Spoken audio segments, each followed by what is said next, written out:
ዛሬ እንግዲህ ትናንትና ሩታና ሄርሜላ ላምንለት ስላሉ ለአብርሽ ምን ያደርጋል ሁችን ሴት ፍቅረኛ ናት ብሎ የጀመረውን አዲስ ህይወት ያስተዋውቃል። ከዛ በኋላ ሩታና ሄርሜላ ከሱ ይርቃሉ ማለት ነው። በተለይ ሄርሜላ አብርሽ ጋር ሙጭጭ ያረገች ነገር ምን እንደሆነ አላቅም፣ ግን መጀመሪያም ይሄ ነገር እንደሚከሰት መገመትም መጠርጠርም ማሰብም ነበረብሽ። ምክንያቱም አንቺ የሰው ባል ስትቀሚ ነገ አንቺን የሚቀማሽ ሰው እንደሚመጣ ማወቅ ነበረብሽ። ይሄን አንቺ ትልቁ ስህተት እና እንግዲህ አብርሽ ነገ መግቢያ በአዲሷ ቼክ ስጋ ነው የሚሰራው። ያ አዲሷ ቼክ እንግዲህ ሄርሜላ ምን አለች ትናንትና?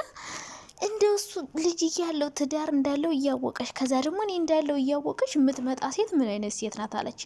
አንቺ ታዲያ ልጅ ሚስቱ እርጉዝ እንደሆነች እያወቅሽ የልጅ አባት ሊሆን ትንሽ ቀራት እንደቀሩት እያወቅሽ የመጣሽ ምን ሆነች ነው አንቺ?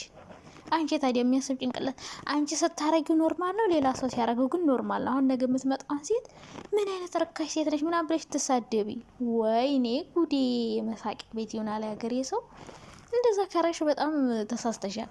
የራሱ ሰው እኮ የራሱ አይታየውም ጋይስ፣ የሰው ነው የሚታየው። እኛ አምስቱ ጣታችን አንዱ ወደ ሰው ይጠቁማል፣ አምስቱ አራት ወደኛ ነው ይባላል። እና ሀቢብቲ አንቺ ታዲያ የልጅ እናት ልጅ ሚስቱ ልታረግዝ እንደሆነ እያወቅሽ እኮ ነው መተሽ ተጠመጠምሽበት። ልደቱን ላክብርለት እያልሽ መጣሽ እና ነው 300 ሺህ ነው ብቻ። ሄርሜላ ዋጋሽን ነው ያገኘሽው። ሩታ ደግሞ ምንም አያስፈልግሽም ይሄ ሰው ሲጀመር ማለት ነው። አብረሽ ደግሞ አሁን ምንድነው ምክንያት ሲባል አሁን ከሄርሜላ ጋር ምንም ምክንያት የለው። ከሩታ ጋር በፊት ተለያይተዋል ተጣልተዋል ይባላል። ከሩታ ጋር እኮ የተጣሉበት ሴት ነው በነገራችን ላይ። አብረሽ ሴት ሲቀይር፣ ነፂን ሲቀይር፣ ፍቅርን ሲቀይር፣ ሁሉ ሴት ሲቀይር ሩታ መረራትና ተወችው። ከዛ መሀል ላይ ደግሞ ሄርሜላን አመጣ። ከዛ ተመለስ ተባለ ምናምን ተመለስኩ አለ። እንደገና ሄድ ምናምን በሴት ምክንያት ነው በነገራችን ላይ ሩታ ጋር የተለያዩት። ጭቅጭቅ የበዛበት የሚጣሉት ምናምን አብሬ ሴት ሲቀይር ሩታ ደግሞ ለምን እንደዚህ ታረጋለህ የሚል ጥያቄ ስለምታነሳ ነው ይሄ ሁሉ ነገር የተፈጠረው እንጂ ሌላ ምንም ነገር የለም በመሀላቸው። ሩታ ጨቅጫቃ ሆነ ወይ ክፉን አይደለም። ፍቅር መስጠት በሩታ ያምራል እንደውም ከሄርሜላ። ስለዚህ ሄርሜላዬ አንቺ ታዲያ እና ልጅና ሚስት እንዳለው እያወቅሽ ነው የመጣሽ። ነገ ለምትመጣው ሴት አይግረምሽ። አንቺም እንደዛ ስለመጣሽ አንቺ እንደዚህ አትይም። ሩታ ባይሆን ትበል ባይሆን ሩታ ከፍቅር ጋር ተለያይተው ምናምን ብቻውን እያለ ነው የመጣች። አንቺ ግን ሚስት እያለው ነው የመጣች ሴትዮ። እንደው 80ቸው ራሱ አልተቀደደም ነበር። እኔ 80 ኑራቸው አላቅም፣ ግን የፍች ወረቀት እያሉ የሚይዙት በካርቶን የተጠቀለለ ወረቀት ነበር። እሱ ሳይቀደር ነው የመጣሽ አበብቴ።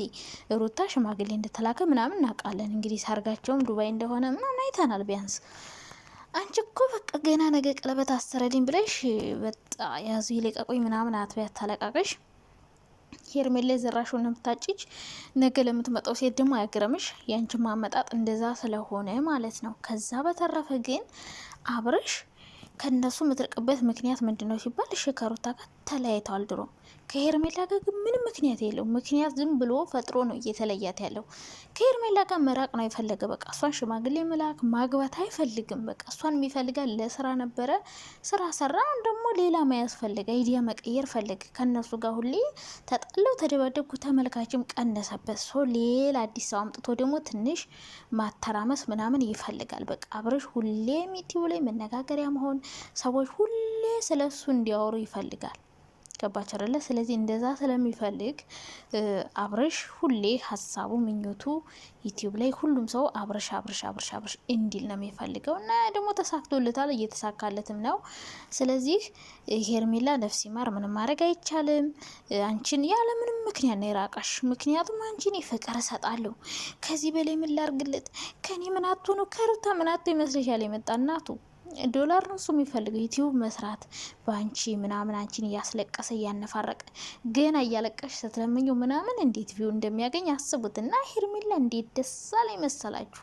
እንዴት ደስ አለኝ እንደዚህ ንድድ ሲያረግሽ ያነደርሻት፣ ሩታን ያቃጠልሻት እኮ አንቺ። እኔ ሆኗል ከዚህ በኋላ አታገኝም። ይሄው ቀለበት አሰረኝ። በቃ ምን ትሆኝ አሁን ምን ትሆኝ? ይከሰረ ልጅ አለ እና ሄርምዬ ነፍሲ ማር የኔ ውድ ምንም ላረግሽ አልችልም፣ ልንተባበርሽም አንችልም። እንግዲህ እግዚአብሔር ካንቺ ጋር ይሁን፣ ሌላ ምን ይባላል? ከዛ በተረፈ ግን ሌላዋ ሴት የምትመጣዋን ሴት እንግዲህ ነገ እንታወቃለን። ደሞ አሽቃባጮች አብራችሁ ከአዲሷ ጋር ታሽቃብጣላችሁ እና እንግዲህ ምንም አርጋ ያብርሽ ባህሪው ነው ይሄ። ከሩታ ጋር የተጣለው በሴት ነው፣ አሁንም ከሄርሜላ ጋር የተለያየ የሚለያየው በሴት ነው። በቃ ሀላስ አብርሻውን ሌላ ሴት ያመጣል። ሄርሜላን አይፈልግም፣ ከሷ ጋር መሆን አይፈልግም። ምክንያቱ ግን ሁሉም እየጨቀጨቀኝ ነው፣ ከሀገር ልወጣ ነበር ፓስፖርት የጠፋ አሁን ደግሞ ሌላ ሴት ላመጣ ነው እና ሌላ ሴት በመላላጥ ነው እንዲ አንተ እነሱ ነው የምታናድድ ወይ ደግሞ ረበስማ አይነፋም፣ ይደብራል። እና አብርሽ ያው አመሉ ስለሆነ ምንም ማድረግ አይቻልም። ልመዱትና ሄርሚዬ እሰይ እንኳንም ተቃጠልሽ። ዛሬ ነገ እንግዲህ ያቃጥላታል፣ ይዞ ይመጣል፣ ሴቷን ያስተዋውቃታል። ፍቅረኛ ነች ይችላል፣ ሩታንም ይጠራታል። በእርግጠኝነት ሁለቱንም ጠርቶ ተዋውቁልኝ ፍቅረኛ ነው የሚላቸው። ከዛ ትተዋወቃላችሁ የእሱን ፍቅረኛ። ከዛ በኋላ ሁሌ ይጠራችኋል፣ ከህይወቴ ውጡልኝ ይላችኋል። እናንተ ደግሞ ከህይወቱ አንወጣም ካላችሁ ጎትቶ ፖሊስ ጣቢያ ወስዶ ከሷችሁም ቢሆን ከህይወቱ ውልቅ ስላላችሁ ቀስ ብላችሁ ከህይወቱ ውልቅ እና ሄርሜላዬ እኔ ወዳ ይዞሽ እንግዲህ ምንም ላረግሽ አልችልም፣ ልንተባበርሽ አንችልም። የሰው ባሌ ቀማ ሰው እንደዚህ ነው መጨረሻው ማለት ነው። እኔ አፍቃሪ ነኝ። እኔ እኮ በጣም የሚያስቀኝ በፊት የምትመጻደቀው እኔ ፍቅር ስለምሰጠው ነው፣ ስለምወደው ነው፣ ስለማከብረው ነው። ይህ ፍቅር ሰው ስለሆንኩ ነው። በቃ ኦ ማይ ጋድ ስንት ነገር ታወራ ነበረ። እና የኔ ቆንጆ አይዞሽ፣ ያሁሉ መበጥረቅ ያሁሉ መመጻደቅ መጨረሻው እንደዚህ በመሆኑ አም ሶሪ፣ በጣም ነው ያዘንኩት ሀቢብቲ። ወይኔ ሄርሜላ ግን እንደዚህ መጨረሻሽ ይሆናል ብዬ አላሰብኩም። ሳኩ፣ በጣም የምር ሳኩኝ። ምን አለች? ሚስትና ልጅ እንዳለው እያወቀሽ የምትመጣ ሴት ምን አይነት ሴት ናት? አንቺ እንዴት ነው የመጣሽ? አንቺ እኮ ሚስት እርጉዙና ነው የመጣሽ። እና በጣም ነው የሳኩት፣ በጣም ነው ያሳቅሽ ማለት ነው የኔ ቆንጆ። እና ነፍሴ መረውን ማድረግ አይቻልም። ሩታይን ሰው ታይ አይሆንሽም። ይሄ ዝም ብሎ ባለጌ ዩቲዩብ ላይ ራሱ የሚሰራው ነገር አስተምር። ከ10 ሴት ጋር መለጠፍ መጋጋጥ ምናምን ሼሌ ነገር ነው። እና ያው እሱ ዩቲዩብ ዶላር ነው የሚፈልገው፣ ገባሽ? ዶላር ነው የሚፈልገው። ከአንቺ ጋር ምንም ፍቅር ምናምን በቃ ሴቱ ሞልቷል። ሴቱ ብር ከተከፈለው እንኳን አንደኛና ሁለተኛ ሌላ 3ኛ 4ኛ ሆኖ ራሱ ሊመጣ ይችላል። እና ካሁኑ አስቢበት። ወደፊት ከሴት ጋር እንዲሁ ስትጣይ ስትጋጭ ምናምን ከናል እኮ ብያለሁ ባለፈው። አሁን ዛሬ አብርሽን ከአንቺ ጋር ብታረጊ ነገ ሌላ ሴት አምጥቶ አንቺን ፈንግሎ የሚጥልሽ አላልኩም ብያለሁ። ይኸው መጣ። አፌ ሳይደርቅ እኮ ነው አብርሽ ሌላ ቼክ። እኔ ግን በዚህ ፍጥነት ሌላ ቼክ ይጠብሳል ብዬ አላሰብኩም። ምን አለ ከሀገር ቢወጣ ብሄድበት። እንደዚህ እንደ ጄሌ የምትከተሉት ለምንድን ነው ግን? ጄሌ እኮ ነው የሆናችሁበት። ምንድን ነው እናንተ? ቆይ ወንዳታችሁ ወይ አያምር ወይ አያፍር። እንደ ዝንጀሮ ፊት ነገር ጥሩ መልክ እንኳን ቢኖረው ኦኬ። ጦጣ ፊት አያምርም እኮ፣ የሚያምር ነገር የለውም ጭራሽ። እና እንግዲህ እስኪ እናያለን ዛሬ አዲሷን ቼክ እናያለን።